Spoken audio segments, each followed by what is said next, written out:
오늘 하나님께서 저와 여러분에게 주시는 말씀은 창세기 47장 1절에서 10절입니다. 창세기 47장 1절에서 10절 말씀 우리 합독하겠습니다. 창세기 47장 1절에서 10절 시작.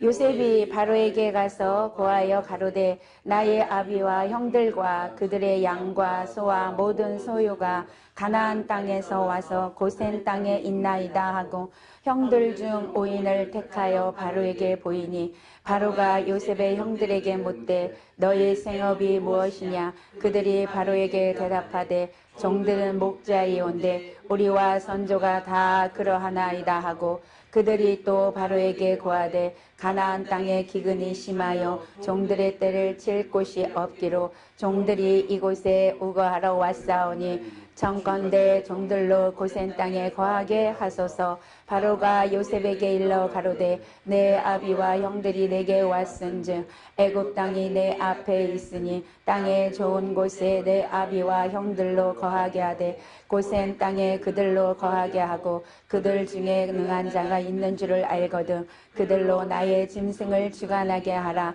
요셉이 자기 아비 야곱을 인도하여 바로 앞에 서게 하니 야곱이 바로에게 축복하매 바로가 야곱에게 묻되 내 연세가 얼마뇨.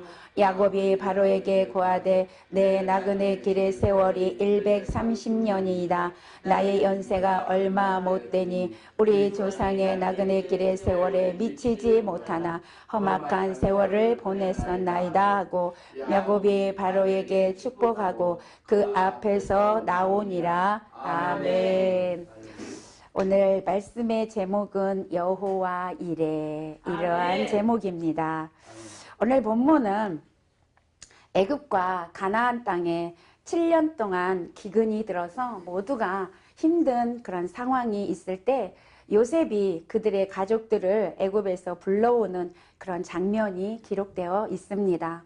요셉이 바로 왕에게 자신의 가족들과 가축들이 가나안에 와서 지금 고센 땅에 있다고 하면서 그들이 그 고센 땅에서 살게 해달라고 요청하는 그런 내용입니다.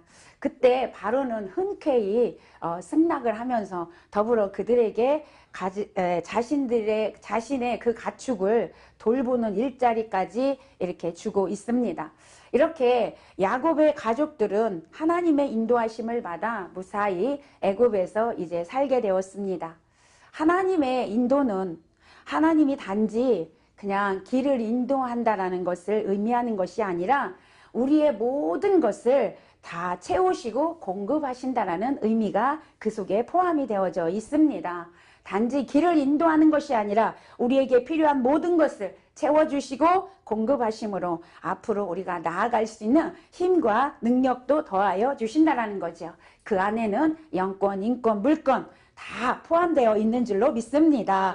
그래서 다윗도 시편 23편 1절에서 3절에서 여호와는 나의 목자시니 내게 부족함이 없으리로다. 그가 나를 푸른 풀밭에 놓이시고 쉴만한 물가로 인도하시는도다. 내 영혼을 소생시키시고 자기 이름을 위하여 의의 길로 인도하시는도다 라고 고백하고 있습니다.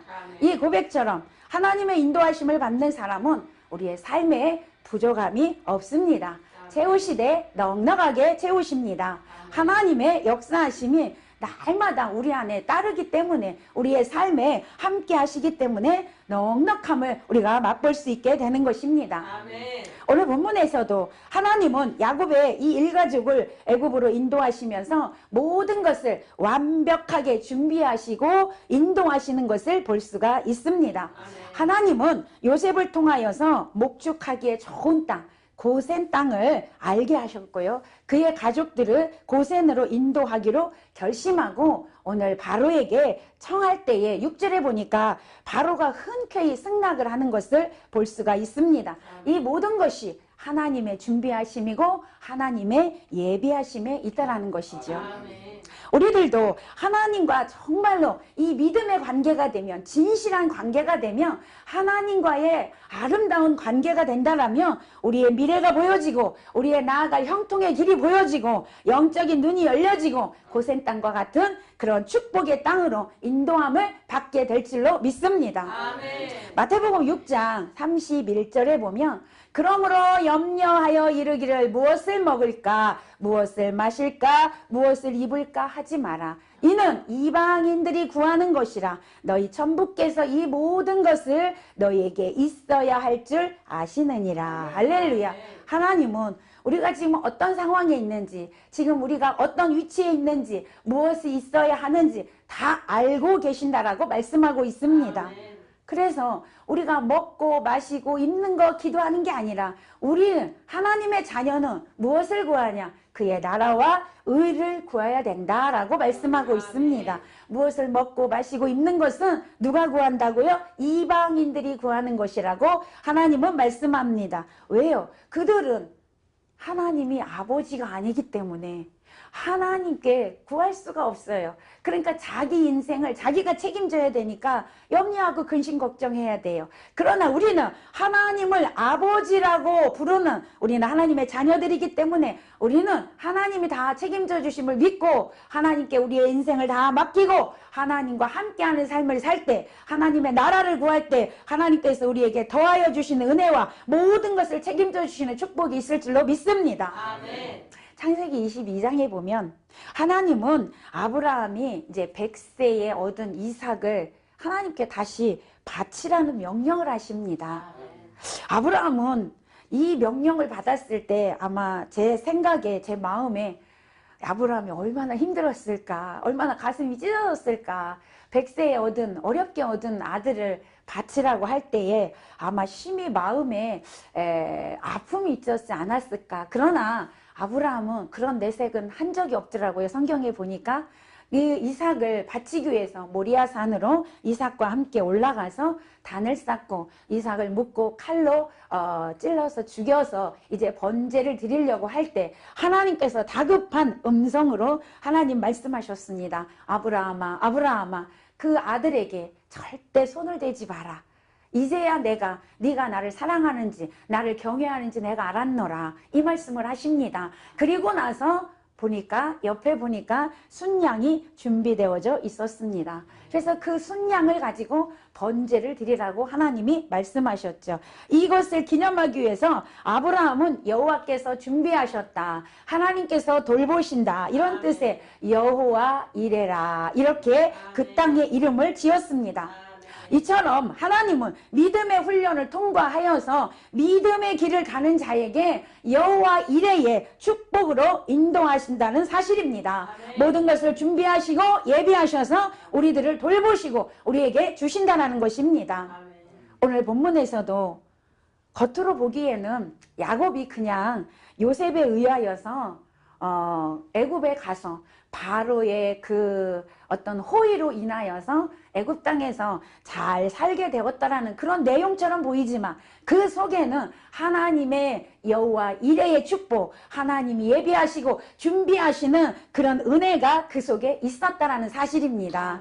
그래서 야곱과 그 야곱의 후손들이 그곳에서 평화롭게 살아갈 수 있었다라는 거죠. 그러면 오늘 본문을 통해서 하나님이 야곱에게 예비하신 축복, 준비하신 축복, 여호와 이레의 축복, 이것이 무엇인지를 잠시 보려고 합니다. 오늘 보게 되면 본문에 하나님은 야곱을 통하여서 야곱에게 사람을 먼저 준비시켰다라는 사실입니다. 하나님은 이때를 위하여서 요셉을 준비시키셨습니다. 예나 지금이나 이 가난은, 이 흉년은 많은 사람들의 생명을 빼앗아가는 원인 중에 하나입니다. 야곱의 가족들도 지금 가나안 땅에 기근으로 인하여서, 기근이 심하여서 생사가 심각한 위기에 이렇게 처해져 있었습니다. 그러나 하나님은 이미 요셉을 애굽의 총리로 준비하고 계셨다가 이때에 야곱의 이 가족을 애굽으로 인도하게 됐다라는 것이죠. 요셉을 통하여 이 어려운 상황을 잘 넘길 수 있는 길을 하나님은 이미 준비하고 계셨다라는 것입니다. 이렇게 이스라엘을 위하여서 요셉을 준비시켰던 하나님께서 우리들을 위하여 누군가를 준비하고 계신다는 사실을 믿으시기를 바랍니다. 우리 눈에는 보이지 않아도 하나님은 지금도 준비하고 계십니다. 아브라함에게 이삭 대신 제물로 바칠 양을 하나님이 준비하셨을 때에 아브라함이 처음부터 양을 본 것은 아닙니다. 보이지 않았습니다. 저는 그런 표현을 하는데 이삭과 아브라함이 이 산으로 올라갈 때 여기에서는 이쪽 반대에서 양이 올라갔다. 그래서 언제 알 수 있었냐? 이삭을 바치려고 할 때, 죽이려고 할 때 하나님께서 눈을 열어서 그 양을 보게 했다는 것이죠. 야곱에게도 요셉이 애굽에서 차근차근 총리로 준비하고 있었지만 야곱은 몰랐습니다. 죽은 줄만 알았죠. 요셉이 애굽의 총리로 준비되고 있다는 사실을 아무도 몰랐습니다. 나중에 기근이 난 후에 총리가 된 후에야 하나님이 준비하고 계셨구나 이것을 알 수 있었다는 거죠. 아멘. 요셉도 형제들에게 형제들이 나를 팔았으므로 걱정하지 마십시오. 내가 이곳에 오게 된 것은 하나님이 이 때를 위하여 준비하기 위해서 나를 보냈다라고 그렇게 고백하고 있습니다. 아멘. 하나님은 자녀들이 평안하게 살기를 원하십니다. 하나님께서 주시는 복을 누리며 살아가도록 만물을, 세상 만물을 기꺼이 우리 하나님의 자녀들을 위해서, 아니 오늘 저와 여러분을 위해서 준비하신다라는 사실입니다. 지금은 비록 힘들고 아무것도 손에 잡히는 것이 없다고 할지라도 하나님은 나를 돕기 위해서 사람을 준비시키고 있다는 사실을 믿고 끝까지 하나님만 바라보고 인내하는 믿음을 가지기를 축복합니다. 아멘. 이 말씀 붙들고 오늘도 힘내시기를 바랍니다. 아멘. 두 번째, 무엇을 준비했냐? 땅을 준비하셨습니다. 야곱은 하나님께서 약속하신 땅 가나안을 버리고 애굽으로 이주할 때 마음이 무거웠어요. 그래서 이 앞에 보면 야곱이 안 간다고 그랬습니다. 그러나 하나님께서 꿈에 나타나셔서 가라, 애굽으로 가라라고 명령하셨어요. 그러나 하나님께서 주셨던 이 가나안 땅을 버리고 간다라는 것은 마음이 편치 않는 일이었을 것입니다. 그런데 하나님은 이미 이들이 애굽에서 살 땅을 미리 예비해 놓고 준비해 놓으시고 야곱에게 애굽으로 내려가라고 했던 것이죠. 오늘 본문에 보면 야곱의 가족들이 기근을 피해서 이제 애굽으로 왔습니다. 그런데 애굽에 있는 사람들이, 왕이, 있는 그 모든 사람들이 이 가족을 업신여겼다라는 말이 없습니다. 외면당했다라는 말이 전혀 없었다라는 것이죠.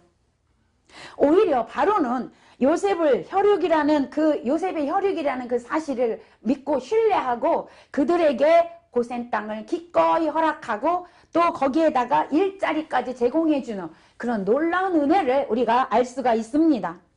이 고센 땅은 이 야곱의 식구들이 목축업을 하는 이스라엘 백성들에게 가장 좋은 땅입니다.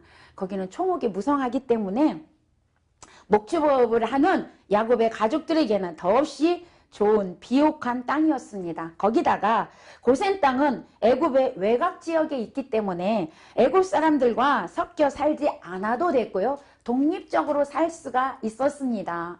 그래서 애굽 사람들이 이들이 왔을 때 전혀 그들에게 이렇게 관여하거나 그렇지 않았어요. 왜냐하면 애굽 사람들은 목축업을 하는 사람들을 굉장히 천히 여겼습니다. 그래서 상관을 안 했어요. 그들과 같이 하지 않았습니다.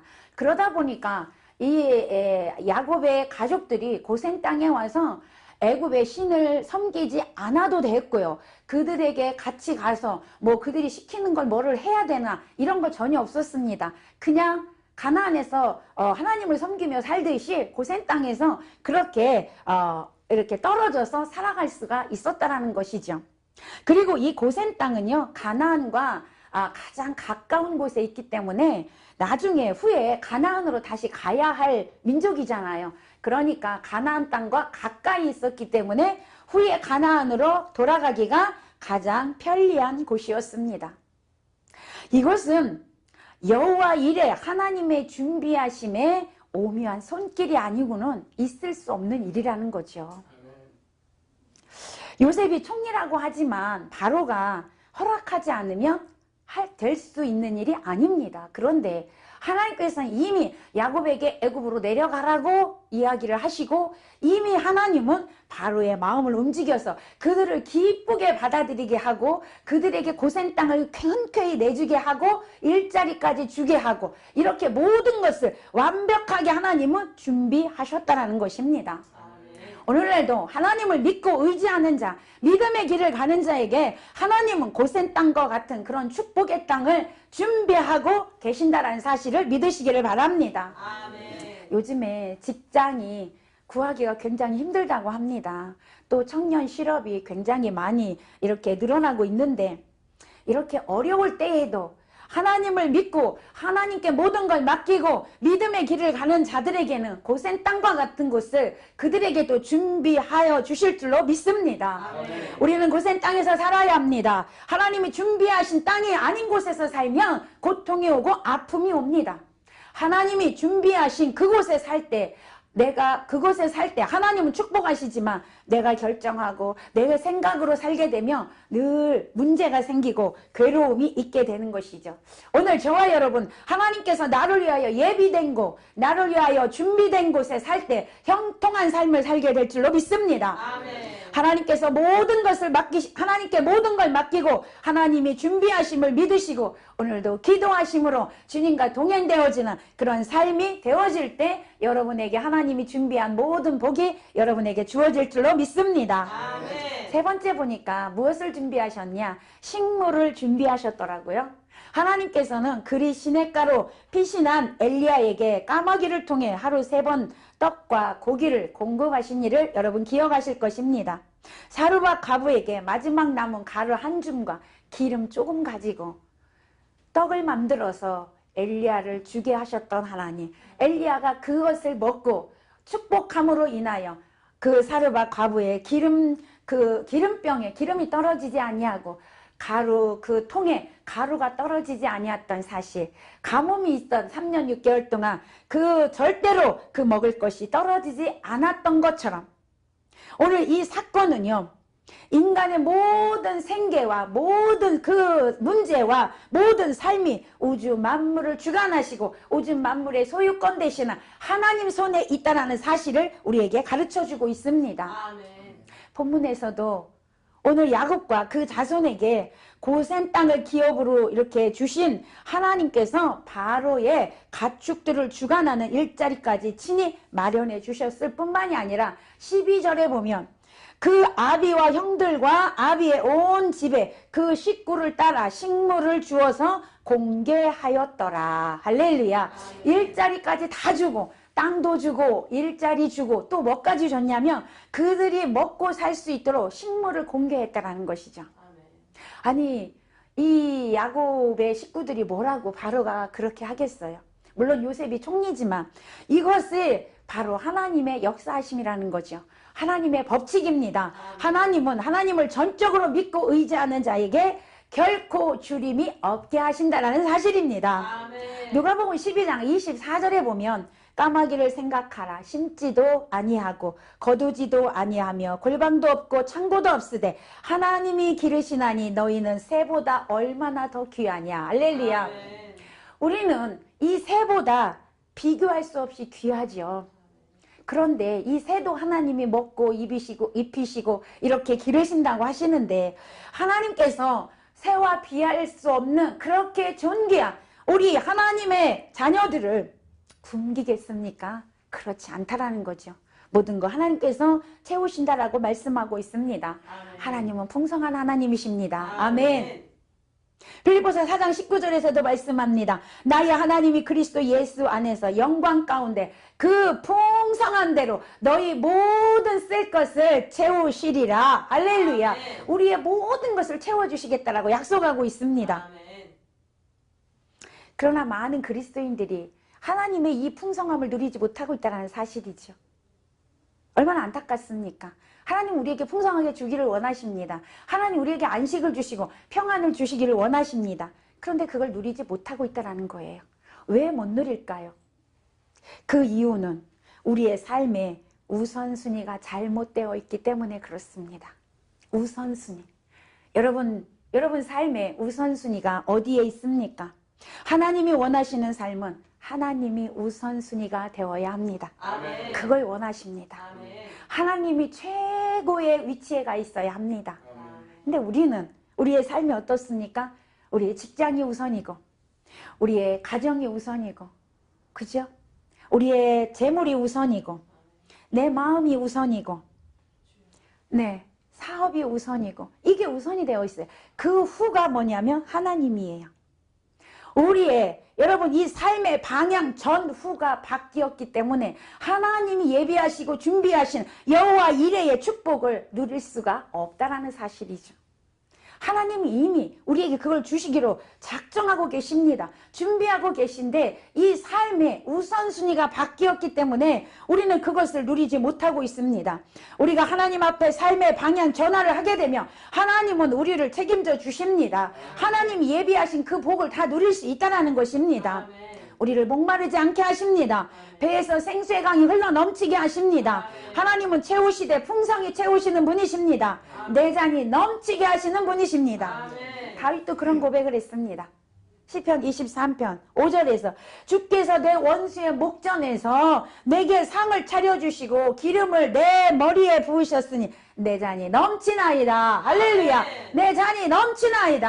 하나님은 넘치게 부어주시는 분이십니다. 이처럼 하나님은 우리와 진정한 교제를 원하시다라는 거죠. 많은 일을 하기를 원하는 것이 아닙니다. 정말로 하나님과의 깊은 교제, 하나님과의 깊은 사귐, 하나님과의 깊은 사랑을 원하신다라는 거죠. 하나님 원하시는 것은 그겁니다. 네가 나랑 얼만큼 사랑하느냐. 하나님이 우리를 사랑한 만큼 우리도 그렇게 사랑했으면 좋겠어요. 정말 우리가 아무리 하나님을 사랑한다고 해도 그렇게까지는 못하겠죠. 하나님 우리를 독생자까지 내어주시기까지 사랑하셨는데 그러나 우리도 우리의 이 능력만큼 하나님을 사랑해야 된다는 거죠. 최선을 다해서. 오늘도 하나님 사랑하고 하나님과 진정한 그런 사귐이 있으시기를 축복합니다. 그럴 때 하나님께서는 준비한 모든 것을 우리에게 주시겠다라고 약속하고 있습니다. 우리 모두에게 하나님의 준비하시고 예비해 주시는 여호와의 이레의 그 축복이 넘치시기를 예수님의 이름으로 축원합니다. 자, 오늘 마지막으로 보게 되면 그 다음에 야곱이 바로 앞에 서서 축복하는 내용이 나옵니다. 우리는 세상에서 가장 초라해 보이는 노인과 가장 위대한 그런 권력을 가진 왕의 만남을 오늘 본문의 마지막 절에서 10절에서 보고 있는데요. 놀라운 것은 별 볼 일 없는 그 노인, 아니 자기네 땅에서 가난 때문에 이렇게 이주해 온 이 노인이 왕을 축복했다는 내용이에요. 여러분 이것이 믿음의 길을 가는 사람의 특권입니다. 할렐루야. 믿음의 길을 가는 사람은 세상의 눈으로 볼 땐 초라해 보일지라도 하나님은 세상을 축복할 수 있는 축복권을 그에게 주시고 계시다는 것이죠. 믿음으로 회복된 자는 세상을 축복할 수 있습니다. 믿음은 세상을 지배할 수 있는 능력이 있습니다. 세상을 열어갈 수 있습니다. 세상을 회복시킬 수 있습니다. 세상을 바꿀 수 있습니다. 여러분 모두가 믿음으로 회복되어서 세상을 축복해주는 그런 사람이 되시기를 축원합니다. 야곱은 바로를 축복하면서 그곳에서 하나님을 소개합니다. 이것이 우리 모두의 모습이 되어져야 한다는 거죠. 이 LGS TV 방송을 통해서 하나님이 전해지시기를 원합니다. 복음이 정말 전해져서 오늘 바로 앞에서 야곱이 바로를 축복했던 것처럼 우리 믿음의 사람이 많아져서 정말 세상을 바꾸어가고 세상을 이끌어가는 놀라운 역사들이 일어나시기를 바랍니다. 믿음의 사람은 어떤 자리에나 어떤 형편에 처할지라도 하나님의 영광을 드러내기에 힘써야 될 줄로 믿습니다. 그것이 우리의 사명인 줄로 믿습니다. 결론입니다. 오늘 우리들이 하나님을 믿는 믿음으로 온전히 회복될 때 하나님은 준비하셨던 모든 것들을 우리에게 풀어주실 줄로 믿습니다. 이 시간 우리 모두가 믿음으로 회복되어서 여호와 이레 하나님의 준비하심의 축복이 날마다 우리 삶 가운데 임하게 되고 세상을 바꾸고 세상을 축복하고 세상을 열어가는 저와 여러분 되시기를 예수님의 이름으로 간절히 축원합니다. 축원합니다. 아멘.